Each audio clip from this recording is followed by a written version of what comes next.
છે પણ આપ અગ્રભાગમાં આવે બન્નેલાલજી મહારાજને પુષ્પમાળા પહેરાવે, સંતોને પુષ્પમાળા પહેરાવે, મંડળના અન્ય સંતો કીર્તન સ્વામીને વિનંતી કરે, ઉદય સ્વામીને વિનંતી કરે, ત્રીજા સંતોને હાથ પહેરાવે અને પૂજન અર્ચન કરશે.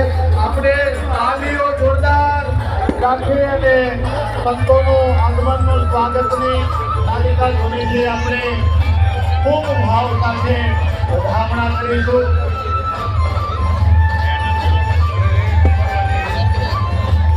ધજા ફરકતી રહેવી જોઈએ.